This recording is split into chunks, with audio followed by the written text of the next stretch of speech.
Hello, I'm Des Dealer, the co-founder of Thinkers 50, and I'd like to welcome you to the first in the new series of Thinkers 50 Radar webinars, where we celebrate the most exciting new voices in the world of management thinking. In January, we announced the Thinkers 50 Radar list for 2025, 30 rising stars in the management ideas firmament, and we'll be hearing from one of them today. We'd also like to hear from you. We aim to make these sessions as interactive as possible, so please do let us know where you are joining us from and put your questions in the comments box, and we'll try to put as many questions as we can to our guest. This year's Radar list is brought to you in partnership with ATD, the Association of Talent Development. And developing talent is a topic we will be exploring over the coming weeks, including, of course, the implications of AI in the workplace and the many other challenges and opportunities facing leaders and organizations. Now, talking of talent, my co-host today is John Kone. John has worked in talent development for more than 50 years, he tells me.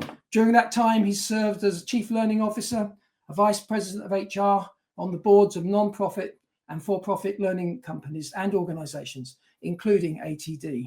He currently serves as a catalyst of ATD's Chief Talent Development Officer Next Group, where he facilitates the network's applied thought leadership. John, it's great to see you. Yes, it's great to be here, and I'm very excited to talk with today's guest. I get the pleasure of introducing Dr. Selina Neri, a distinguished leader, educator, and strategist in the fields of leadership, corporate governance, and future readiness. As the CEO, dean, and co-founder of the Institute for Future Readiness, Dr. Neri is at the forefront of preparing organizations and individuals for the rapidly evolving demands of work and leadership. A professor at Holt Esseridge Executive Education, she has contributed extensively to global discussions on leadership impact, talent ecosystems, and corporate governance, with her insights featured in the Encyclopedia of Sustainable Management and Thinkers 50 Radar Class of 2025. Dr. Neri is a bold thinker, challenging traditional learning paradigms and advocating for transformational leadership that drives real, measurable impact. Today, she joins us to share her expertise and her vision for future-ready talent. Dr. Neri, welcome. Thank you. Hi, everyone. Assalamu alaikum, and for everyone in the world celebrating the holy month of Ramadan, Ramadan Kareem. Selina, welcome from me as well, and congratulations on making the Thinkers 50 Radar list.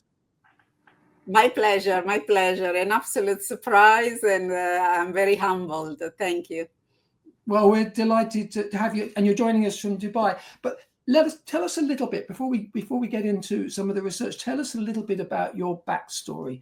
What drew you to business management and the talent development field, and how did you end up in the UAE running the Institute for Future Readiness? I think it's a story of survival and grit, really, because I ventured into study business and then working in business because at the time it seemed like a cool idea to make some money. I didn't know myself very well at the time, so I looked for advice of people around me. I was advised to go into economics and business, and so I did. But I ventured into over 36 years that I've now been in business. I've transitioned 4 times across industries, lived in so many different countries, worked in so many different functions, always in the private sector. And eventually, after a long search, I found my home in the United Arab Emirates, where I've been now for 13 years. And I found my purpose in making generations future ready, which is the mission of the Institute for Future Readiness. And at this stage in my life, spearheading the Institute is absolutely the right thing to do at the right time, in the right place, and most importantly for me, that's with the right people. So here we are.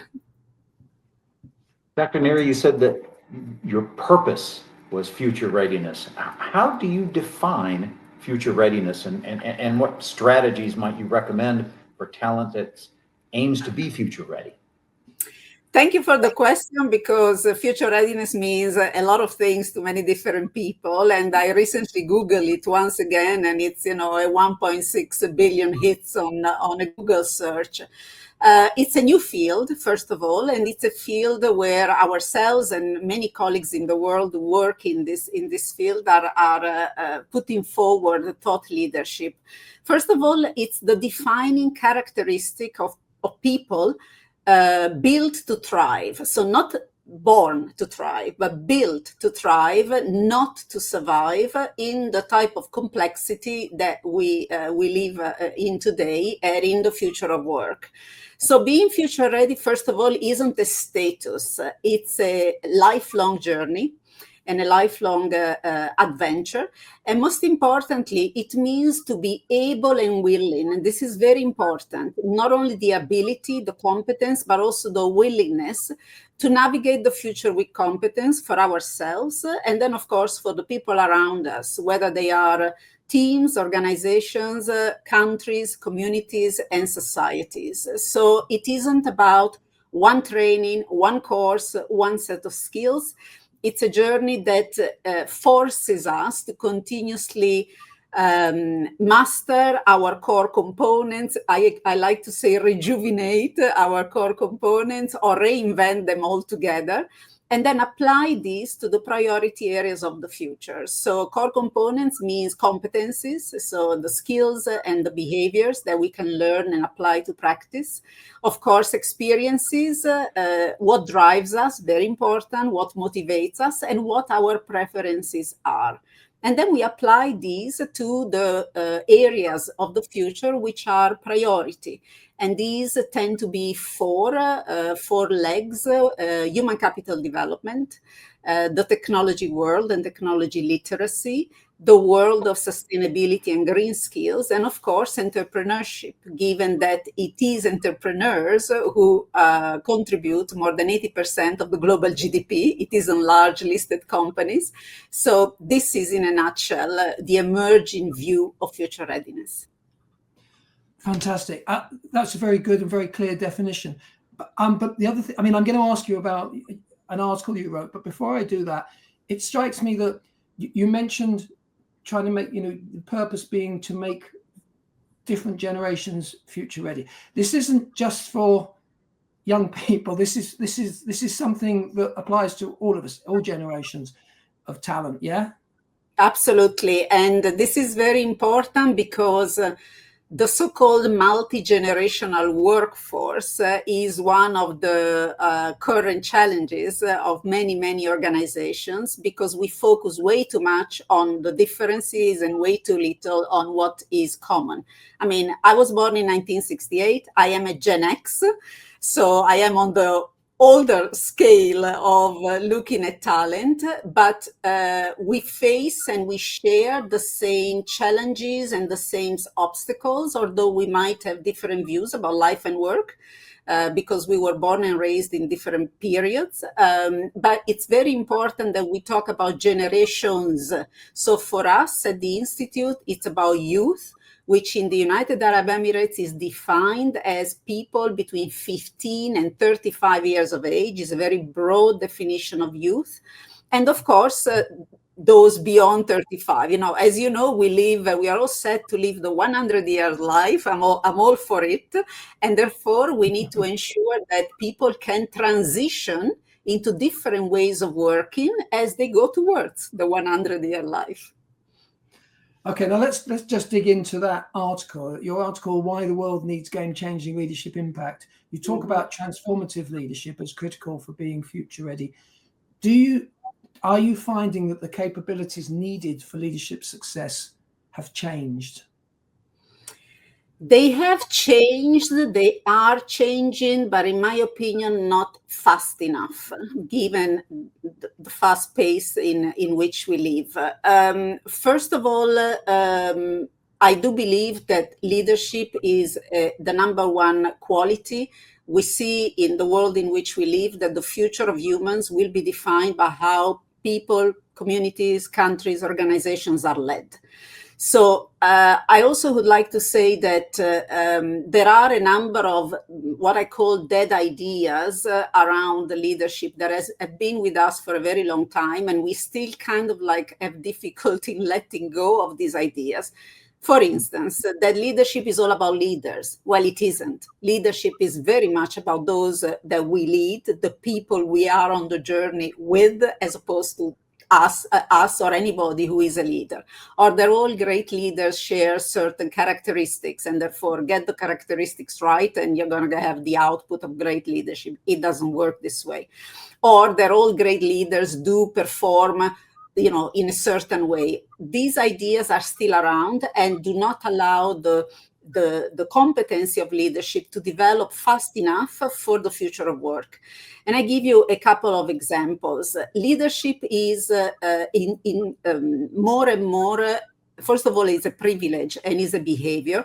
And it is a mindset. It's the competence and the ability and the passion to paint a picture, to build a vision and galvanize and engage the hearts and minds of people towards that vision. And on the way to that vision, making sure that we support and we stretch those around us in equal measure so that we make them believe that they can go beyond what they think they're capable of.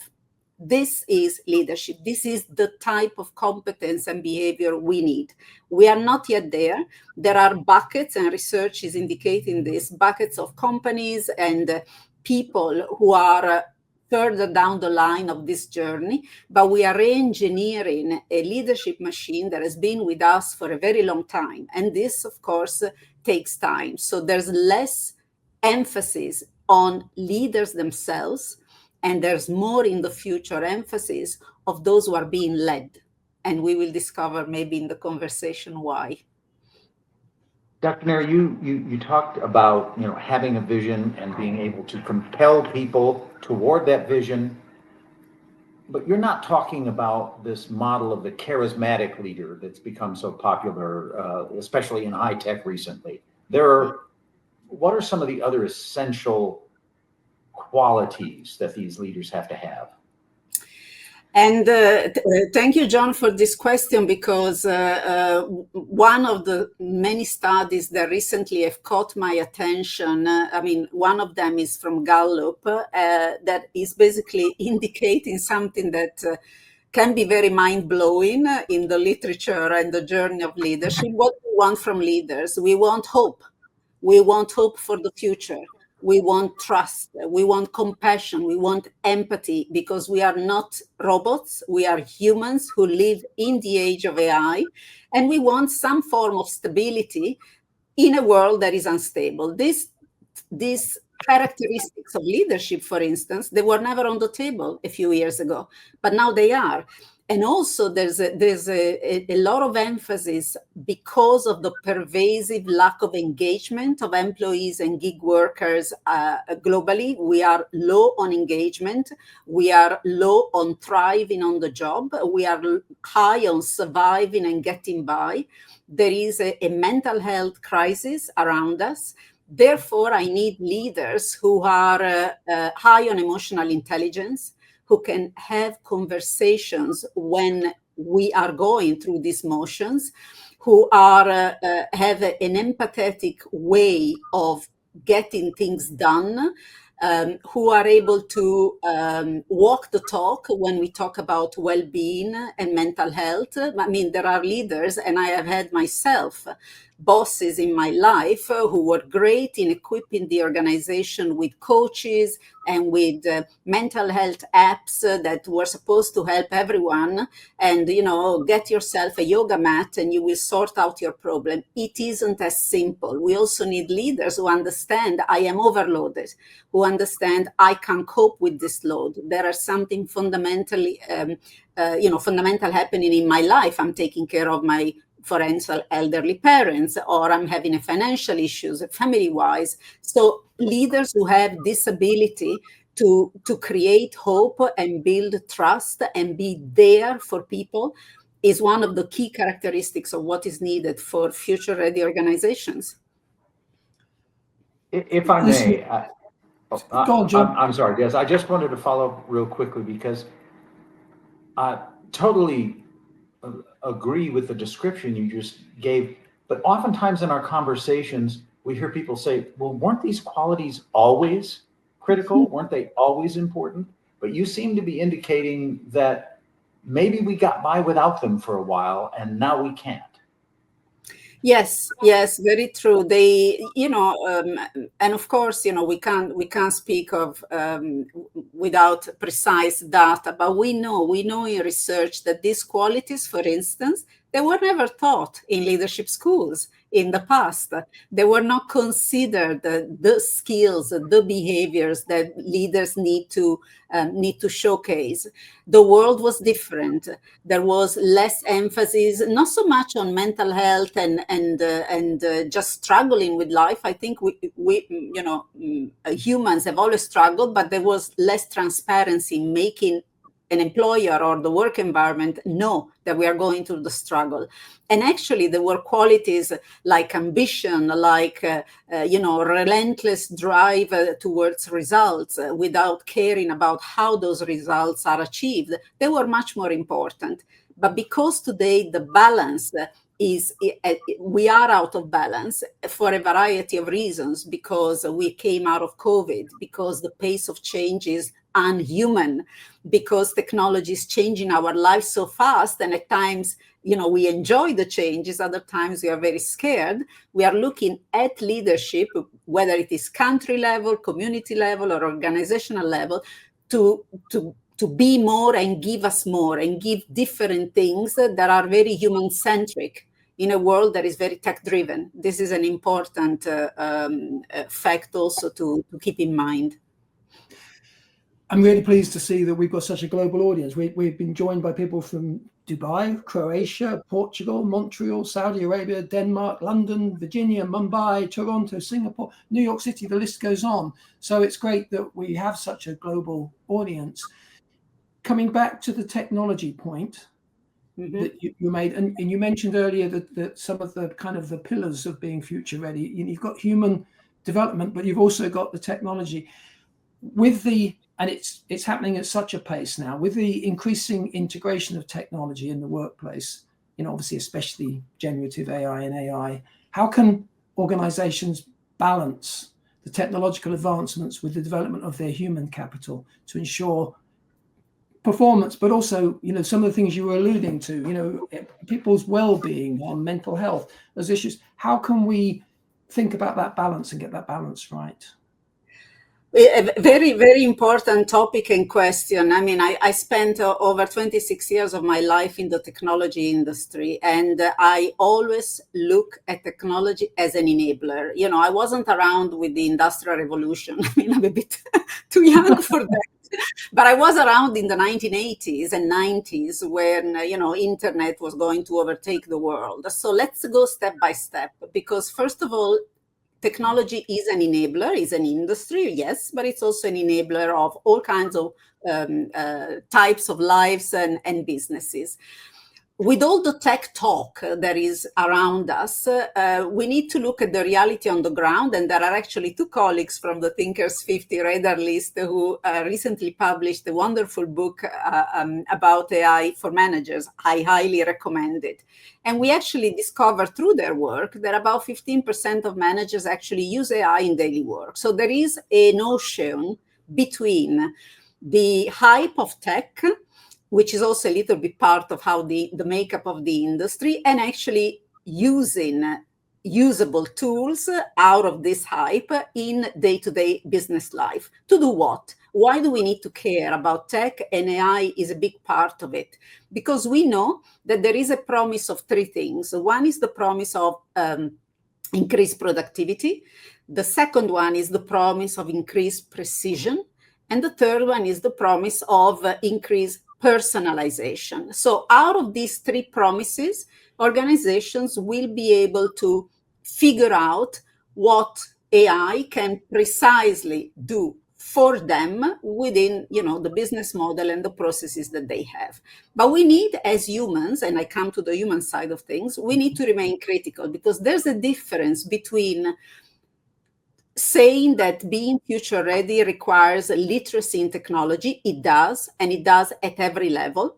And saying we all need to become superheroes and super experts in AI. No, there are two different things. I don't have an engineering background, by the way. I built my life in tech by surrounding myself with people who are so much better than me.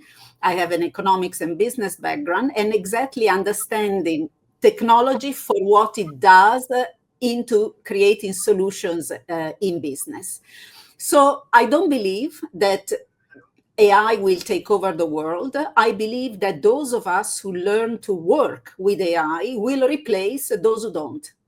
And here there are those who cannot, which is a completely different topic that we can talk about. And therefore, cannot or will not, are you saying? No, I'm saying those of us who learn to use technology in our daily work will replace the people who don't want or cannot, because they might be based in a part of the world where, forget AI, we are still talking basic internet connectivity. And that is a very different story, because in the hype of technology, we are forgetting that being able to follow a LinkedIn Live tonight requires basic internet connectivity. If I don't have that, forget about AI. So this is the challenge. This is the battle we need to fight. And therefore, taking the anxiety out of so many people, not only in the younger generations who are actually more interested and more excited about tech, but for instance, my generation, because we need to relearn or learn from scratch stuff that we have never seen before. And those of us who understand this, that it is a skill in my portfolio that will actually eventually make me more productive, more precise, or allow more personalization in what I do, will be the ones that stick around, that remain relevant, as opposed to being fearful or staying on the surface of the hype of tech, which at times, by the way, can be scary. If I may take this in another direction, earlier you talked about one of the dead ideas is that leadership is just about leaders. Could you tell us about the 5 proclivities? Because that seems to go well beyond leadership roles to roles for everybody. Yes, so leadership isn't just about leaders, it's about those who are being led. So in the world of talent and leadership, as you know, there is a forgotten child. I call it the forgotten child. And this is understanding impact, understanding how we make an impact at work. There are tons of assessments for personality, communication styles, etc. But the journey of understanding how we make an impact at work is one that is only 20 years old. So let's go step by step, and I come to these 5 ways in which we make an impact. About 20 years ago, there was a piece of research that started the journey of what do organizations need for transformational change and for generating sustainable growth? And the answer was, oh, well, they need people who have the capacity for transformational change, for visualizing and creative thinking of what that transformational change looks like. And these people were called to this day game changers. But then we discovered that in reality, the game of transforming organization isn't the game of one hero or a couple of heroes. It is the game of building teams who are capable of having transformational impact. And this was the acceleration of a program of research that today is a global language, a global framework, a global methodology called the Game Changing Index. And this maps out for all of us the ways in which we are energized to make a tangible impact at work. So there are 5 proclivities, we call them, profiling, let's put it this way, 5 ways in which this impact can map out in everyday life. And let's take a very simple example for everyone to follow me. If you take any business, any day, is going through some form of business cycle that looks like this. We need people who have creative ideas about something. These are called game-changing energies. Then we need people who take these ideas, which could be 10 years ahead, 20 years ahead, and make sense of them. Okay, does it make sense? Can we afford it? What's the commercial side of it? What's competition doing? What's the data telling me? These are strategists, so people who map out this future. Then we need those who are really good and energized in making things happen and getting it done. We call them implementers. And then once the future is mapped out and delivered, we need to make it better. So we need to constantly polish it. These are the polishers. And of course, have an energy for continuous improvement and what we call the pursuit of excellence.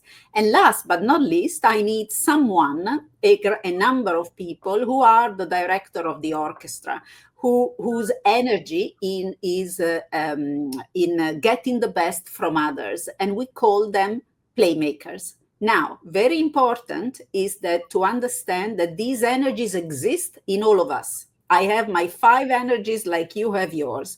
It isn't about competence or skill. It's about if I sit back and I relax and I operate as I am energized to operate, what is it that will map out to the way I make an impact? And in my case, is actually game changer polisher. That's my profile. Now, this window on how we make an impact and how teams make an impact is the game changer of how we manage talent. It affects, it has revolutionized how I attract people, how I develop them, how I use talent within an organization. Let's not forget, the future of work is about fluidity. Not role description or job descriptions and static roles, but fluid use of talent to eventually do what? Solve problems at any stage in our generational journey. We are all problem solvers. And if I know not only the experience and the competencies and what makes people tick and their drivers, but I also know how they make an impact, because that's how they get energized, so engagement and thriving rather than surviving, then I have a very different way to play the cards of talent to serve whatever is the mission and the organizational objectives. That can be a special project, can be a 5-year turnaround, or securing that we exist in a sustainable way for the next 200 years. And this is the new kid around the block in understanding impact. Gosh, that's a lot to take in. I'm pleased you said that we all have some of these energies. It's a question of kind of figuring out which bits we lean towards, what our own capabilities are. But let's talk a little bit about some of the research that you're doing at the Institute of Future Readiness. You've done some surveys which indicate a significant emphasis on lifelong learning, as we would expect. This obviously underpins a lot of things we're talking about. But how does this, and again, at the beginning, you mentioned that it's a relatively new field, being future ready. How do those two things come together? What does future readiness mean for the evolution of lifelong learning as we go forward? And what does that mean for the functions in corporations and organizations? Yeah. So lifelong learning, I look at it as the lifeline or the bloodline of future readiness. It is the highway on which the journey towards future readiness unravels. So the corporate talent function is already undergoing massive transformations, because it is becoming, finally, I want to say, the strategic asset, the strategic partner of how a business is organized and delivers value. And of course, lifelong learning is the engine that gives people the direction and the attitude lifelong to be learners. Let's not forget that leaders are learners, managers are learners. We all are and need to stay in the learning game if we want to constantly be and remain future ready.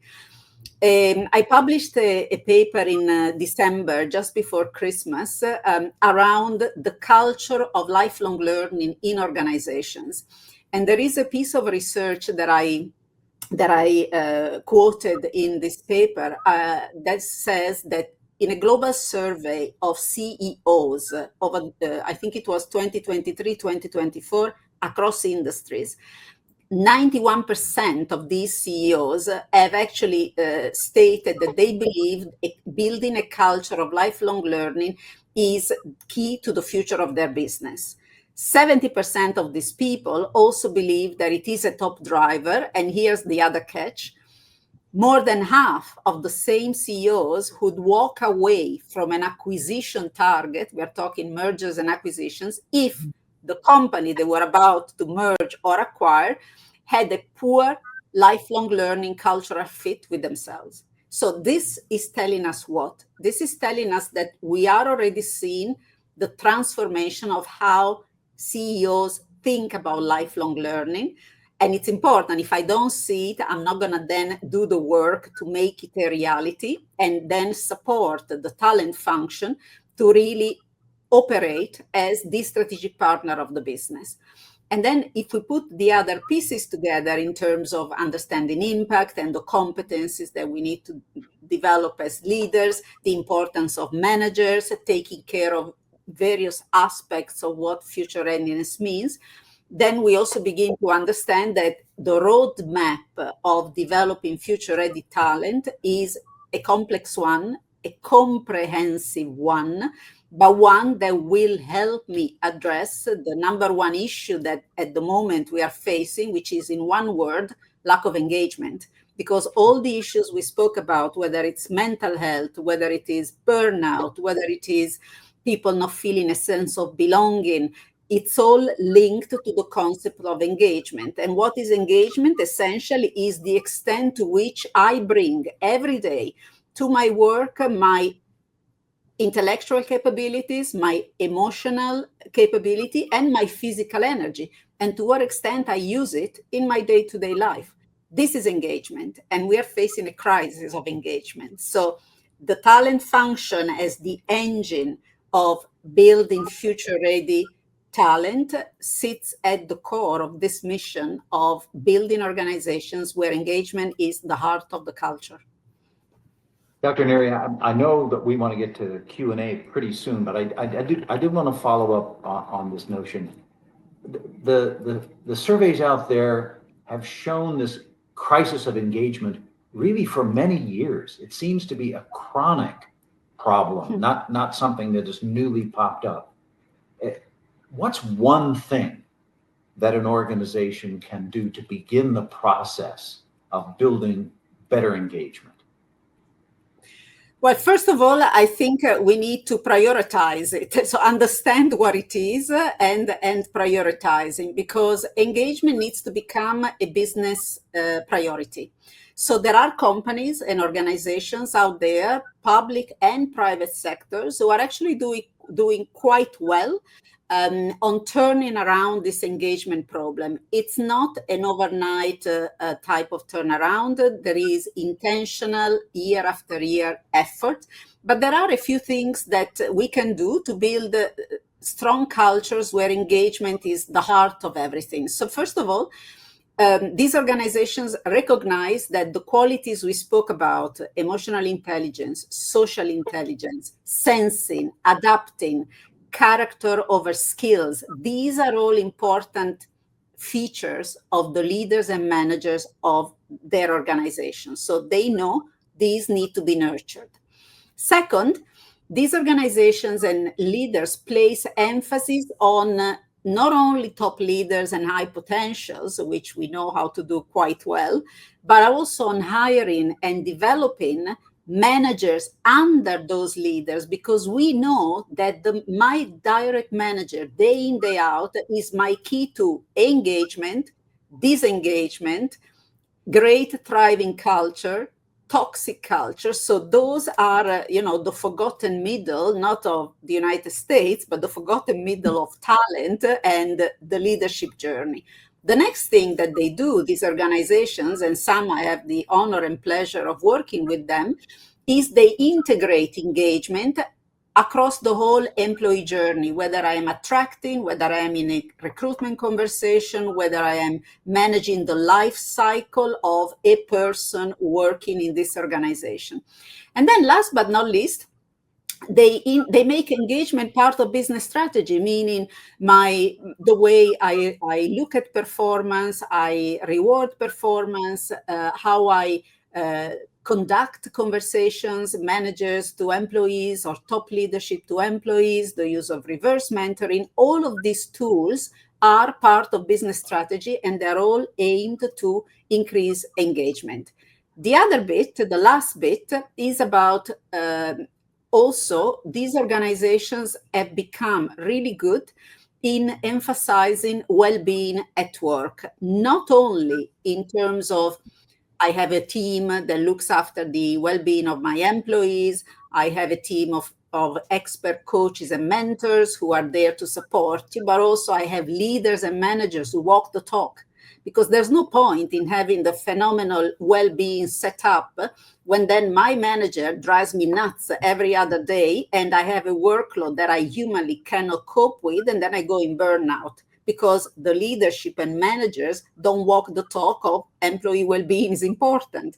So there's a lot more skin in the game that we expect from ourselves as managers and leaders, and the organizations expect this correctly to be able to sort out this issue of engagement, which is, by the way, it can become a very tragic, just way of living life and living work. So, and by the way, I also discovered data is important, data is important, that there is also an economic cost. There is of lack of engagement in organizations, 9% of global GDP. So even just for the economics of it. No, it's amazing. And of course, the other side of engagement is when people, what is sad is we also have an epidemic of burnout. That's the other big challenge. And sometimes that's because people were engaged, but they're mistreated. They're not, it's not managed correctly. The leadership and the management don't appreciate the commitment, and then that leads to a bad situation.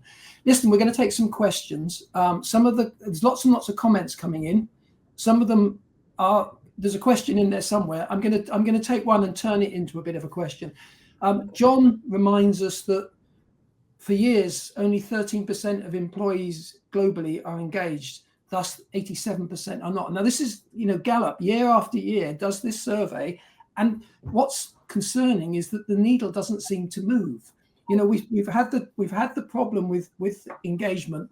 It goes back away now, and despite all the efforts and all the initiatives, we don't necessarily seem to be making great progress. Why do you think that is? Well, I think that, first of all, we have had the problem for a very long time, but we have started to see solutions, meaning the investments of companies who have started to address the issue has been year after year after year. So we're just at the beginning of seeing some form of light. But I also want to throw into the conversation something else that I've also lived myself.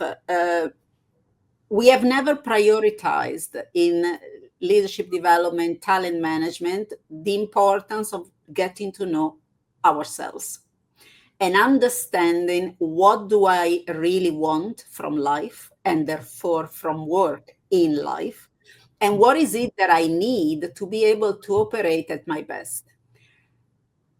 Ancient philosophers used to say, this is the goal of life, is the journey of life to understand ourselves. I mean, I'm 57. I only began a few years ago to discover what I really need to operate at my best and to feel engaged in what I do, and the type of people that towards whom I can feel engagement. Because these are important elements. It's not only, oh, well, I like my job, or I have a great group of colleagues around me, or there is an overall mission of this company, I really feel, aligned to it. It's also about, for instance, people need variety. People need freedom, latitude to make mistakes. Experimentation and innovation need to come from making mistakes. But then if I make a mistake and you're grilling me as my boss, that doesn't work very well, right? So there are elements as to why engagement is low that we are just beginning to discover. And many people, younger and young at heart generations, don't know themselves very well. We have allowed generations of leaders to grow from zero to hero, and they have no clue about who they are themselves. So how can they generate engagement in others? because we have been driving a certain agenda and topic of talent development. So today, when we talk about thriving, thriving is rest on the understanding that not only my employer or my boss define what thriving looks like, I need to define how I thrive, and I need to be vocal about it. I need to share with people around me at work, this is what I need. For instance, I need you to leave me alone today because there's a certain type of work I have to do. I need empathy because I'm really tired and it's only Thursday morning or Monday morning, and I need to go home, and I want the flexibility to be able to be by myself and do a piece of work. So all of these developments or discoveries sit inside of us, but we need to do the work to bring them out, to be clear about them, because that is a huge push for engagement. Dr. Neri, go ahead. Go ahead, John. No, you go ahead. Well, I was just going to say, since this discussion is co-sponsored by the Association for Talent Development, I'm guessing that there are a number of talent development professionals in our audience, and I want to kind of capture something that's come through. Whether you're talking about a culture of learning, or whether you're talking about, being emotionally intelligent and self-aware, these folks are already on board with that. But they have a question of, how do I convince my leadership? How do I get the CEO of my company to see this point of view? Do you have any advice for how they might begin that process? Yes, it can be at times a battle, and a battle or a fight, let's put it this way, or a long and tedious conversation. But we need to help leaders to open the eyes on the right stuff, because there are preconceived ideas that at times are linked to, they are cultural, they are linked to generational dynamics, experiences that people have been through. So this is why the talent function is such a strategic asset, because they drive these conversations. And it's not going to be one conversation and not a second one. It is about opening the eyes of these leaders to the reality on the ground and the ingredients that will allow us to find or experiment until we find the right solutions. And those conversations aren't easy. And by the way, they even go beyond CEO, they go to board levels, because the boards of today's companies have a huge responsibility in this piece of work. So it is about being persistent. It is about building argument and convincing arguments that are also based on data. It is about keeping a very close eye on my talent pool, on the people I work with. We say that talent is the number one asset of organizations. So let's get to know this talent and what they are struggling with really, really well, so that if we sort out the struggle and we enable them to thrive, then we really are going to have, all the power that we need to achieve what we need to achieve. A question from Sonia, which is very much along the same lines that John is asking, but specifically about small and medium-sized enterprise, because I think particularly when we think about lifelong learning, that sometimes gets lost in small organizations. Which, I mean, a lot of what we're talking about big corporations, with big resources. And the trouble in SMEs is quite often is we're all kind of hands to the pump. We don't have a chance to do the lifelong learning, and people can be left behind. How do we make the case in those sorts of organizations? I would challenge the assumption that in a smaller type of organization, in a different stage of development and with different funding, I might struggle on lifelong learning, because lifelong learning isn't just about going somewhere to be part of an educational experience. It's also about using the competencies and the skills that I have around the table differently, ensuring that people learn from one another.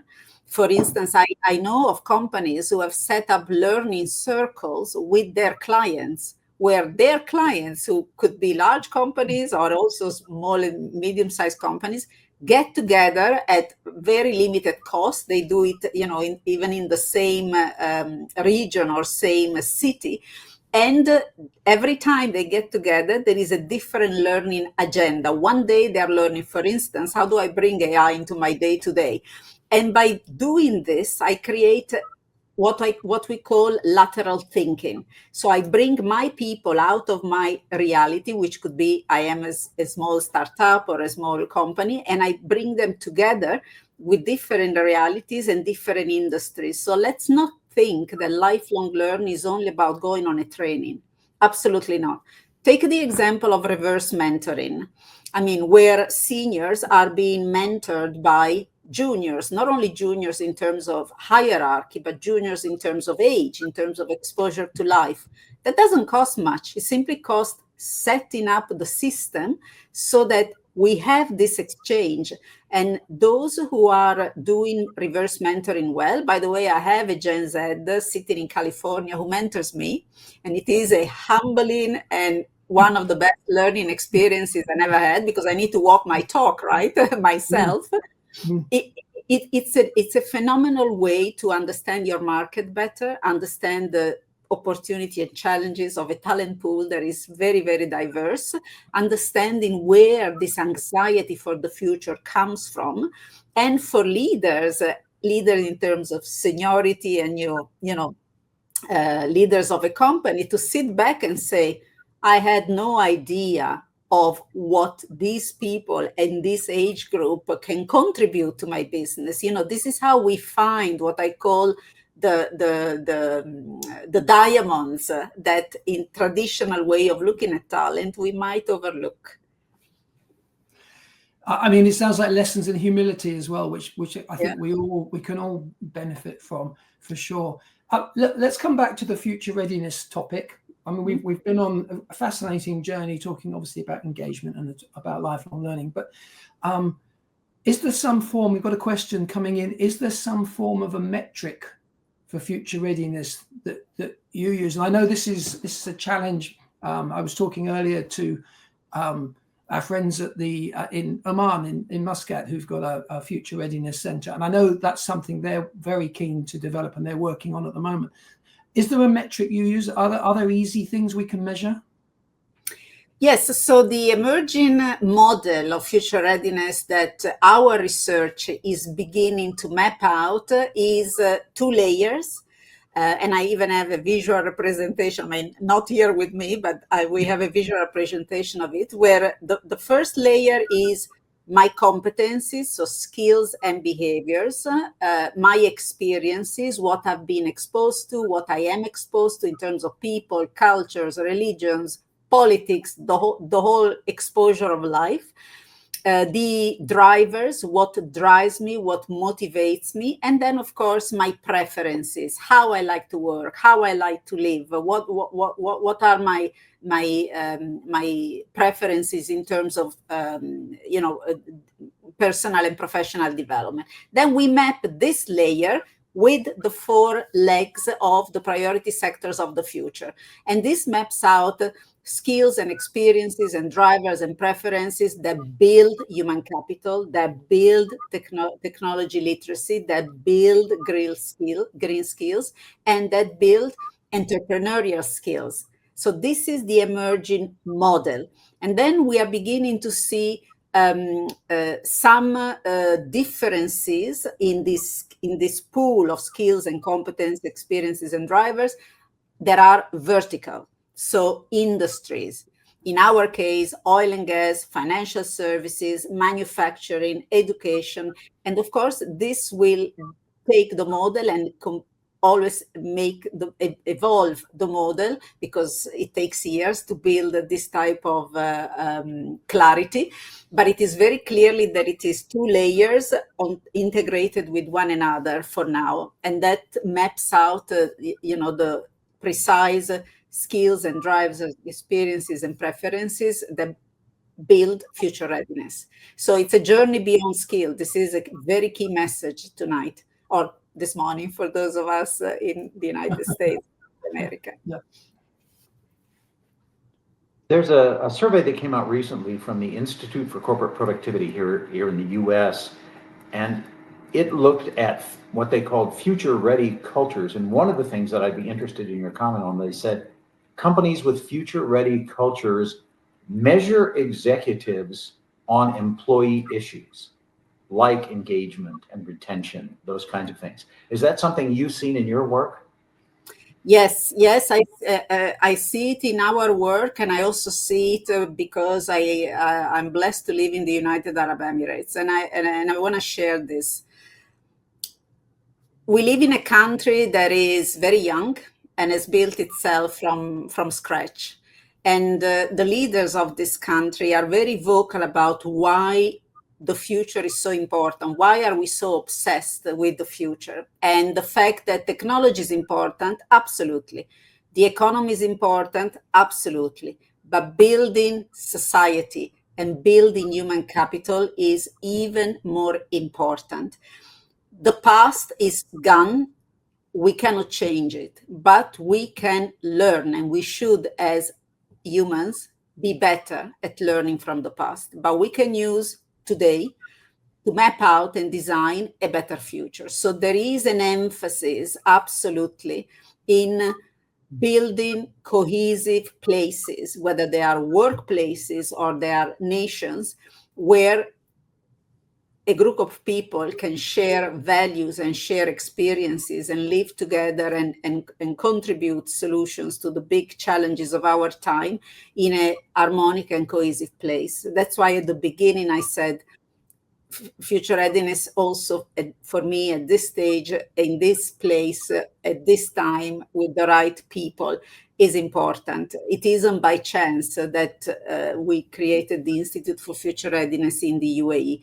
And in any country that has the ambition of remaining and becoming future ready will definitely need to prioritize the importance of building society, building cohesiveness, and building people who are really human capital, on top of the importance of tech and economy and all the other aspects.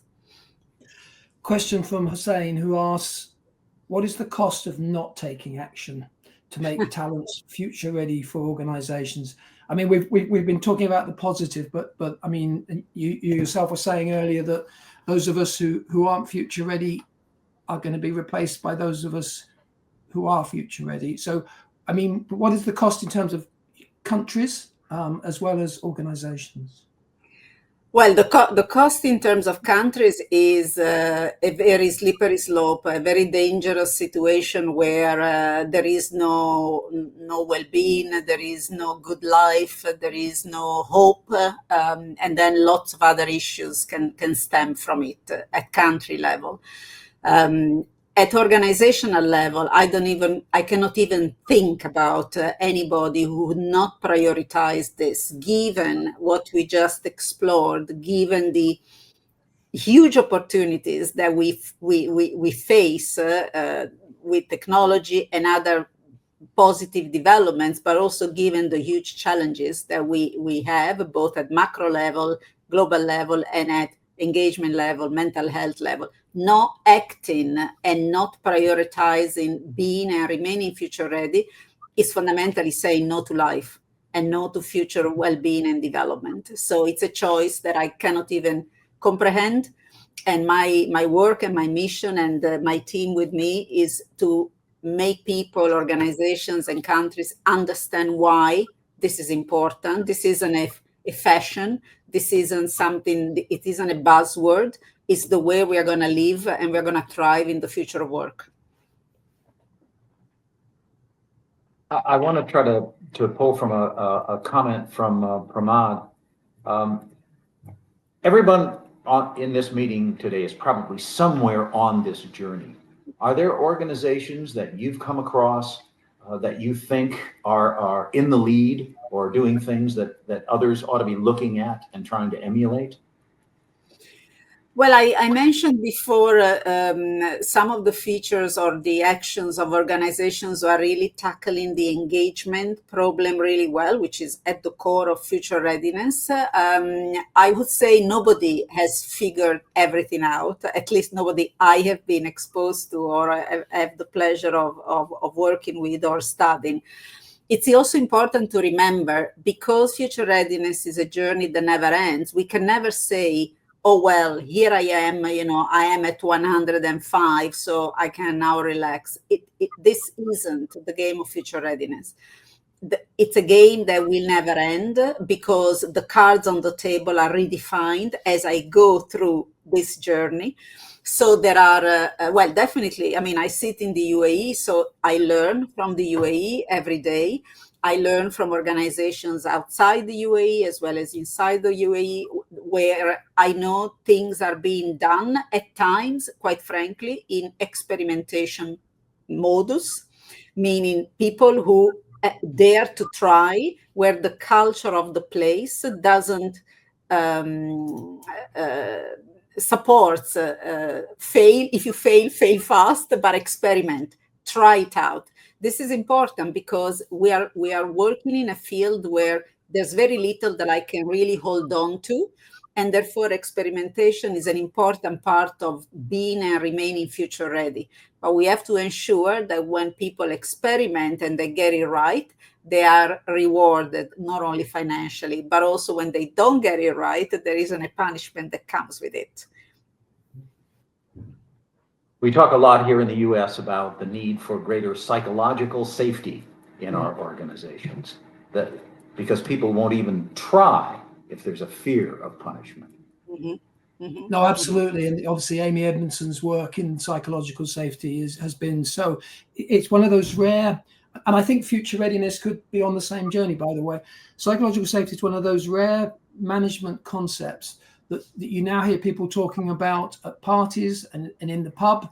People, it's become, it's joined the currency of everyday language, which I think is a testament to how important the concept is and how needed it is as well. And I'm glad that you've brought that to the conversation, John. Listen, we're running out of time. We've only got a couple of minutes left.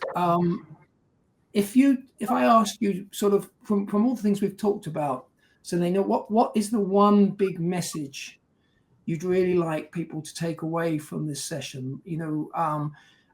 We've covered a lot of ground. We've tried to put the world to rights slightly, but what would you want people to take away and action tomorrow?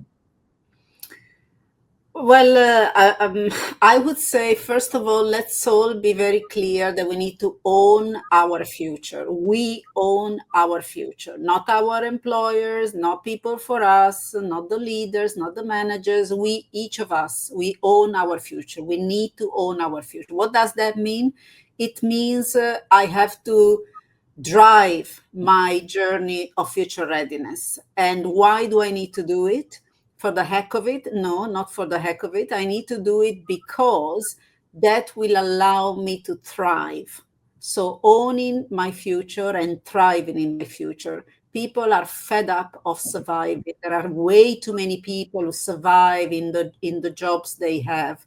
And that drives all the stuff we had discussed. So if I am a talent function or a talent person or a part-time talent person in a small company, I need to enable everyone to own their future, which means give the responsibilities to people to make that journey, but support them with funding when it is needed, time when it is needed, counsel when it is needed, for them to go on a journey of future readiness, and then make it organizational culture, make it the way we operate.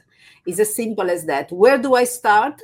Well, I, for instance, started by realizing that learning is the spice of my life.